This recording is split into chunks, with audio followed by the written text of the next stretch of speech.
Hardy family, this is Miss Prince. I'm a 4th grade teacher and I'm here with you for Tuck-In Tuesday.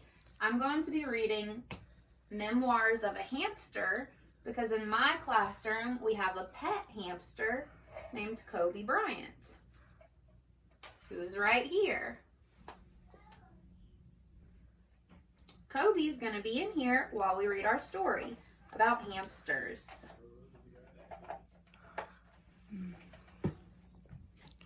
Memoirs of a Hamster by Devin Skillen and illustrated by Tim Bowers.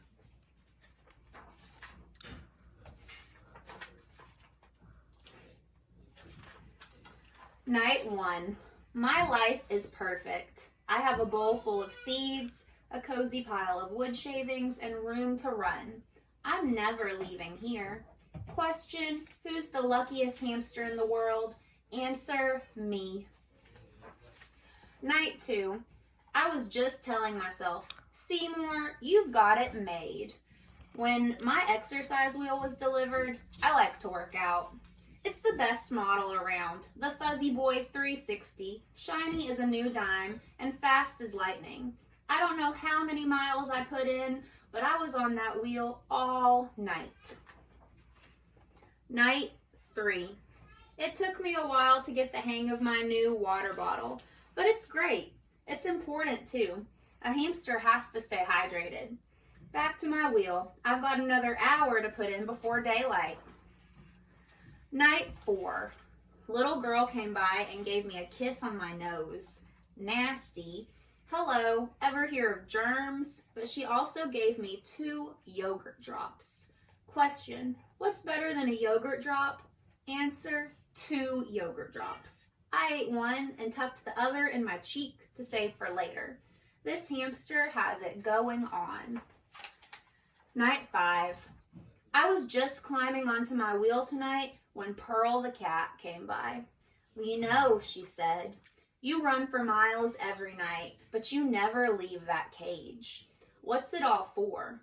I don't know, I said. It's what hamsters do. What a complete waste of time, she said. Have fun in your cage. I'm going to the sunroom. Sunroom? What's a sunroom? Night 6. Little girl woke me up to clean my cage today. She kissed me on the nose again. Barf. She needs to knock that off.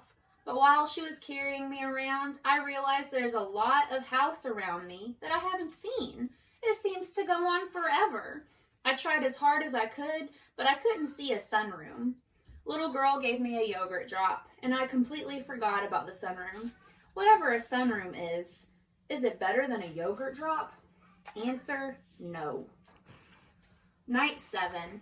I planned on running a marathon tonight, but my Fuzzy Boy 360 is a little squeaky.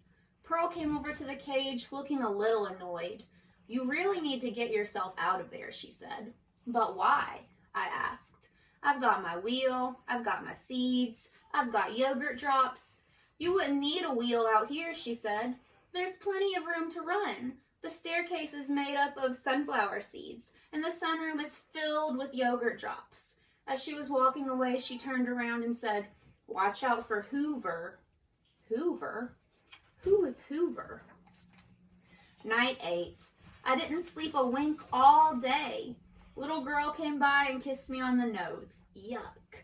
And then I had a terrible workout. I just couldn't focus. How could I concentrate knowing what I know? Imagine a whole staircase made of sunflower seeds. And the sunroom? Don't I deserve to be in the sunroom? Buck the dog came by to give my cage a sniff. And I said, Buck, do you like the sunroom? Big goofy Buck said, I love the sunroom. It's so sunny. And he trotted away. Night 9.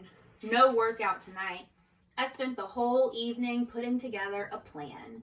I went over every square inch of my cage, and I think I've got it figured out. Operation Tasty Treat is set for tomorrow.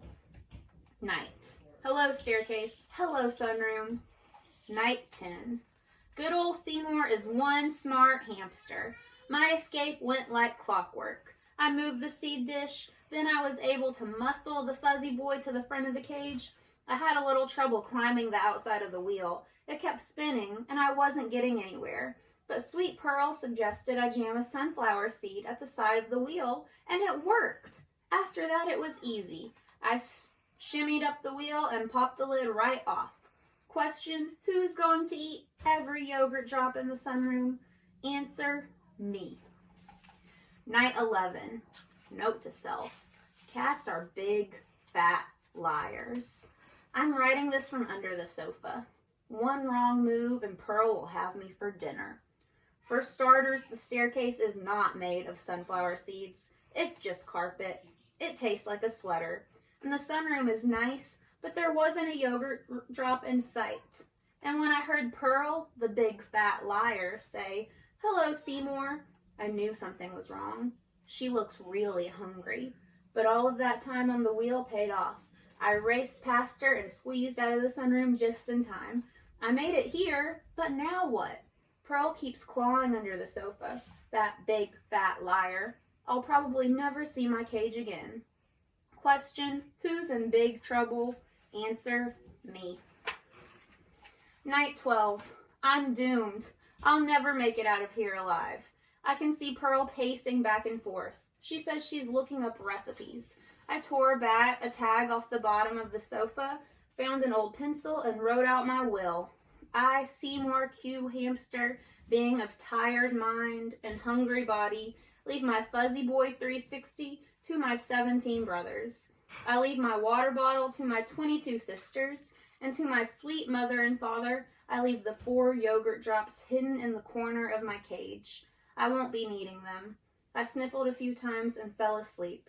Goodbye, friends. I love you all. Night 13. So hungry and tired I could barely move. I heard Pearl purring the way she does when she sleeps. It was my only chance.